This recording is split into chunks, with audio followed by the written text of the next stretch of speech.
గుడికి వెళ్ళేటప్పుడు తలస్నానం చేసి వెళితే మరింత శుభమా? తలస్నానం చేసి వెళితే శరీరము మొత్తం శుచిగా ఉంచుకొని దర్శనం చేసుకున్నట్టు.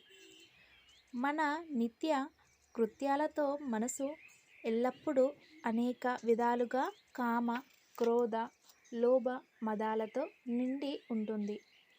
ఆ మనసుని పవిత్రంగా, పరిశుద్ధంగా చేసుకొని వెళ్ళే ఆధ్యాత్మిక శక్తి మనకు లేదు గనుక కనీసం శరీరం మొత్తాన్ని పరిశుభ్రపరుచుకొని దర్శించుకుంటున్నాము. ఈ శరీరంలా మనసు శుచిగా నిర్మలంగా ఉండేలా చేయమని అర్థమే పూర్తి స్నానము యొక్క భావము. వెల్లుల్లి రక్తాన్ని గడ్డకట్టించకుండా కాపాడుతుందా? శక్తివంతమైనది, రక్షితమైనది వెల్లుల్లి.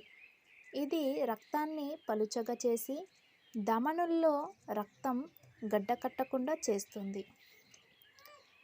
అంత ఎక్కువగా వెల్లుల్లి నీరుల్లిపాయలను తీసుకోవడం గుండెకెంతో మంచిది.